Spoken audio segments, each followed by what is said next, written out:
Bonjour, c'est Pierre-Antoine Plaquevent. Je vous propose aujourd'hui un nouveau format que je vais essayer de conduire de manière régulière sur cette chaîne. Je vais traiter régulièrement de l'actualité au prisme des travaux de recherche que nous conduisons sur Strategica et de mes différents livres. Donc pour cette première émission, je vais parler de la sortie de l'OMS, de la sortie des États-Unis de l'OMS. Donc parmi les premiers décrets qu'a signé le président Trump, il y a la sortie de l'OMS et la fin du financement de l'OMS par les États-Unis. Le prétexte invoqué étant la trop faible participation de la Chine au sein de, enfin, la participation financière de la Chine au sein de l'OMS pour une trop grande orientation pro-chinoise de cette organisation à l'échelle internationale. Donc c'était déjà les accusations qui avaient été portées en 2020 lors de son précédent mandat par Trump, quand il avait déjà tenté de faire sortir les États-Unis de l'OMS, processus qui avait été interrompu ensuite par l'administration Biden. Donc désormais, à nouveau, cette question revient au premier plan, et je vais expliquer en quoi, selon mes travaux et mes recherches, cette décision se justifie. Au-delà du prétexte officiel de la confrontation géopolitique entre États-Unis et Chine qui se répercute sous différents plans et donc évidemment au sein des institutions internationales, il y a selon moi des questions encore plus importantes. Faut savoir qu'après les États-Unis, le second financier de l'OMS n'est pas la Chine, mais bien la fondation Gates. Donc vous avez un acteur privé qui est plus influent que la plupart des États du monde au sein de cette organisation sanitaire internationale dont on a vu durant le Covid l'importance en matière de planification sanitaire mondiale.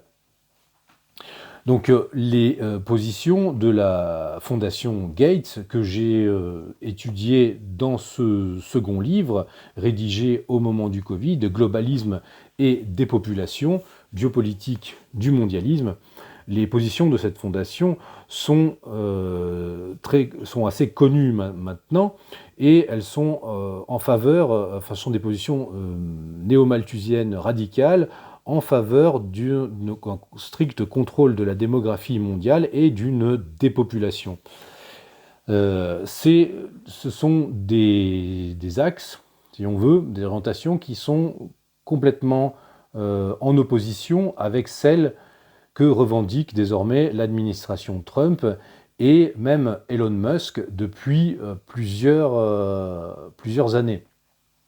J'avais documenté dans ce livre, entre autres d'ailleurs, la confrontation au sein même du milieu des hommes d'affaires, je dirais, des plus riches milliardaires contemporains, la divergence qui commençait à se créer entre Elon Musk et puis les habituels philanthro-capitalistes, que j'appelle moi philanthro-globalistes. Donc, il faut garder en tête quelques éléments assez simples finalement.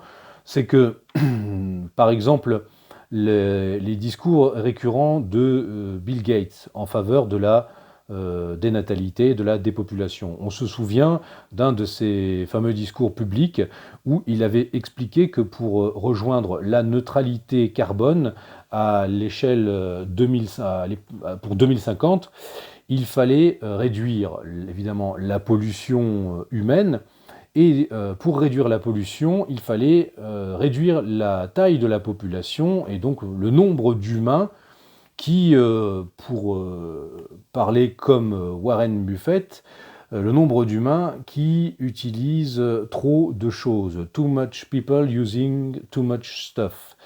C'est ce qu'avait dit Warren Buffett, un autre globaliste, adepte de la question de la dépopulation radicale. Parce qu'il ne s'agit pas juste d'une simple maîtrise de la natalité, mais vraiment d'une décroissance accrue, avec l'idée pour des gens comme Buffett, Soros, Gates et d'autres, de descendre à un optimum démographique de 2 milliards d'habitants. En fait, entre 1 milliard et 2 milliards d'habitants au maximum.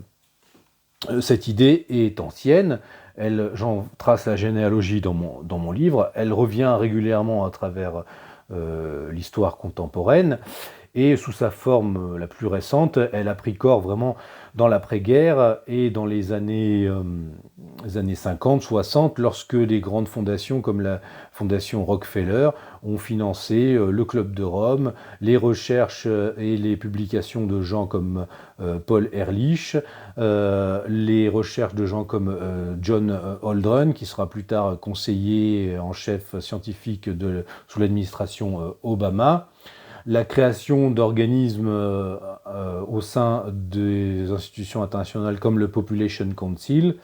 Voilà, tout un ensemble, on va dire, de vecteurs afin d'influencer en même temps l'opinion publique et les décideurs dans le sens d'une dépopulation accélérée. Et avec l'idée, ce qui nous est resservi en permanence dans les médias, d'une catastrophe écologique imminente due à l'activité industrielle humaine qui nécessite des moyens de réduction de population radicaux.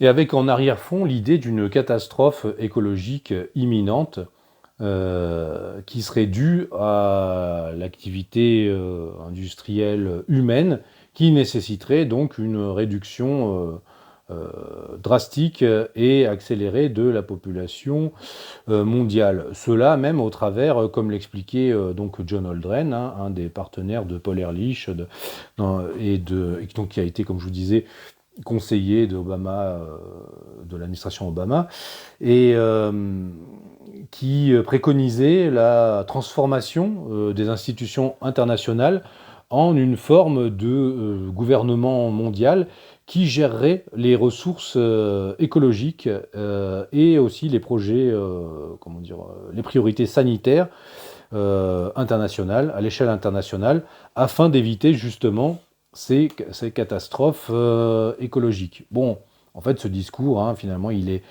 en filigrane, il nous est resservi constamment dans tous les médias et il justifie toutes les décisions intrusives dans nos vies.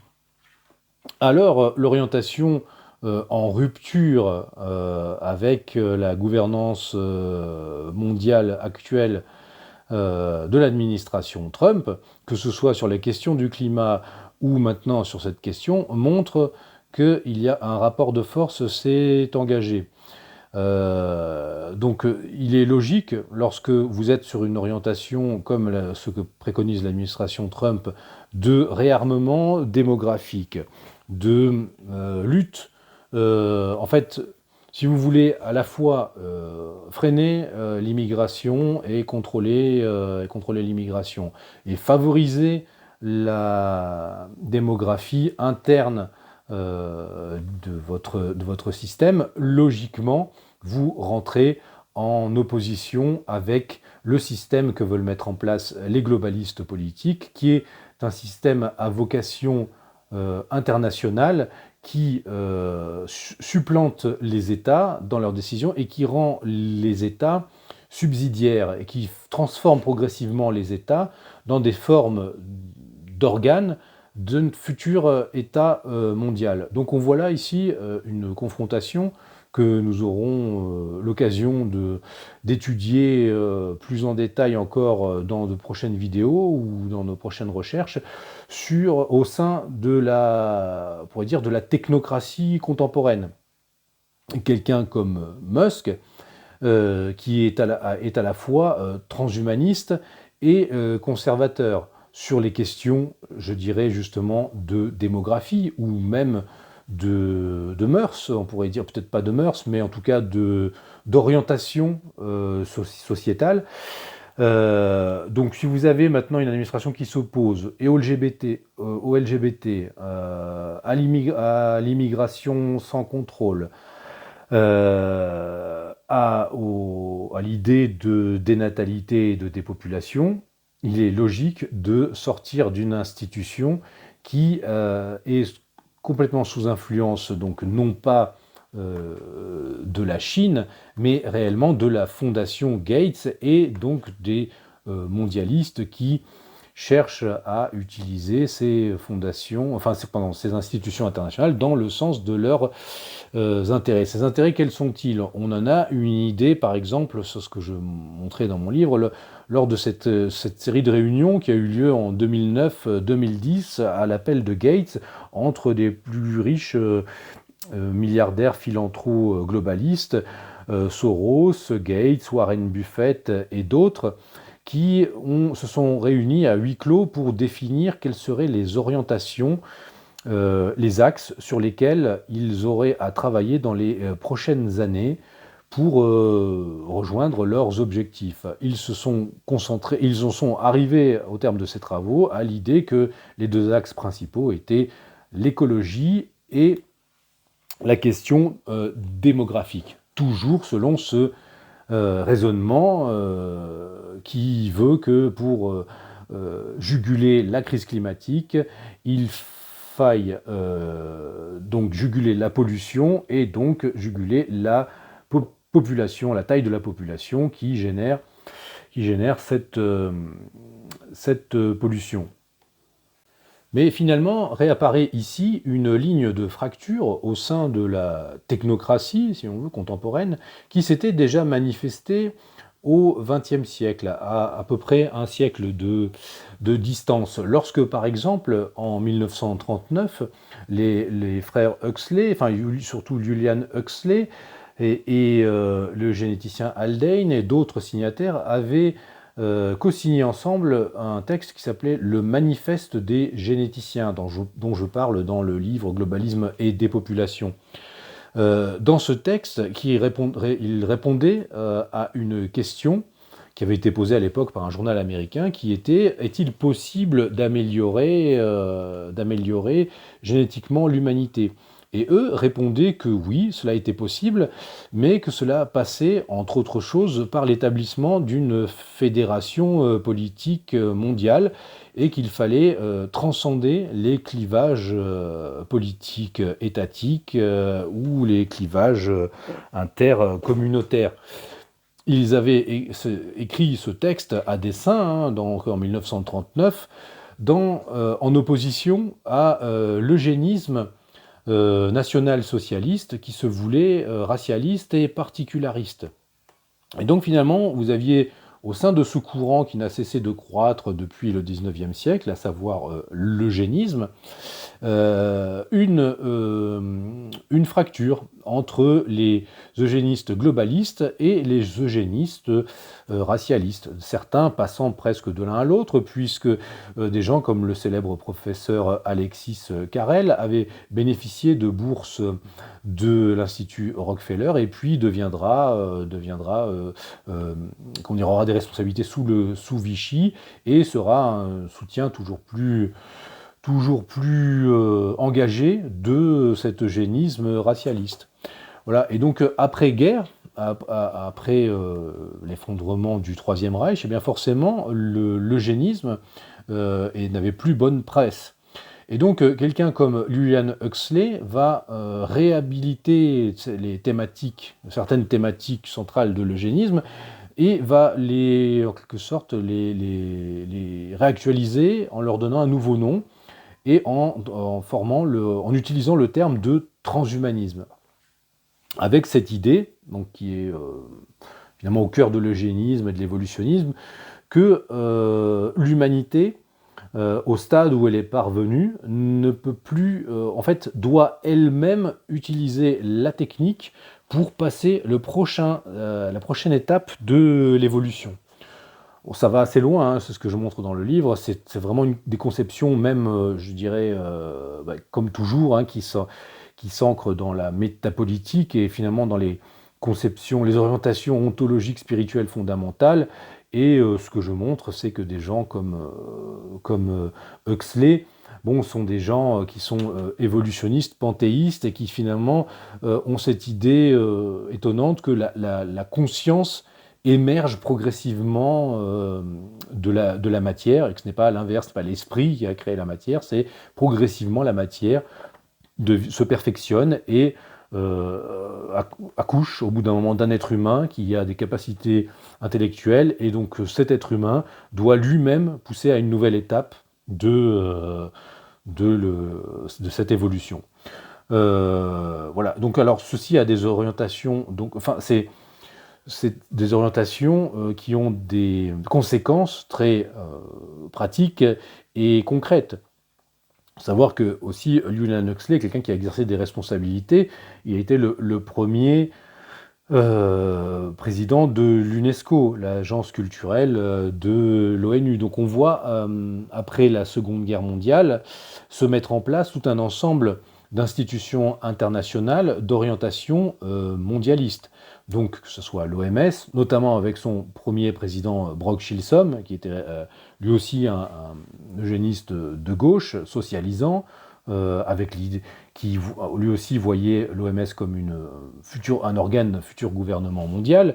Donc tous des gens qui concevaient les institutions internationales non pas juste comme des plateformes neutres entre des États souverains ou des puissances souveraines, parce qu'on a besoin d'institutions internationales finalement pour dialoguer à une échelle, je pourrais dire cosmopolitique. Mais le problème, c'est que ces financiers, les financiers de ces institutions et les idéologues et aussi donc ensuite les gens qui appliquent ces directives, eh bien, ont une orientation idéologique précise. Et donc, avec cette idée donc par exemple, parmi les axes de ce mondialisme, il y a l'idée de dépopulation et de contrôle démographique. Elon Musk est pour dire la droite de la Silicon Valley, ce que j'appelle plutôt que des réactionnaires ou des conservateurs, je les appellerais plutôt des archéofuturistes, puisque ce sont des gens qui sont dans la lignée finalement de certaines orientations technocratiques du siècle précédent.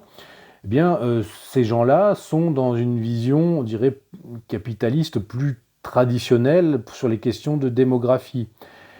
Pour quelqu'un comme Musk, eh bien, il faut plus de consommateurs et plus de producteurs pour faire tourner la machine contemporaine, alors que pour les oligarques type Soros, Gates et autres, c'est plutôt la question que pose le conseiller du forum de Davos, Yuval Harari, qui dit que va-t-on faire de tous ces inutiles, et qui dit que la question de l'avenir sera que faire des inutiles, c'est-à-dire des gens qui n'auront pas leur place dans la 4e révolution industrielle. Donc là, on a quand même deux orientations différentes entre, on pourrait dire, la davocratie pure et puis cette Silicon Valley, cette droite de la Silicon Valley archéofuturiste. Nous aurons l'occasion d'y revenir dans de prochaines vidéos et dans des recherches que je suis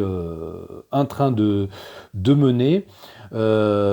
Si vous voulez aller plus loin sur ces questions, je vous invite notamment à une conférence que je donne ce mardi 28 janvier à Ferney-Voltaire à 19h. Je vous laisse les indications en description.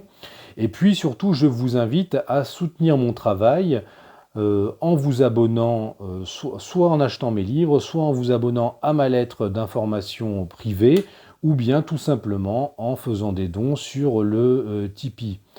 Voilà, je vous remercie et je vous donne rendez-vous à bientôt pour de prochaines vidéos, de prochains éléments métapolitiques. À bientôt.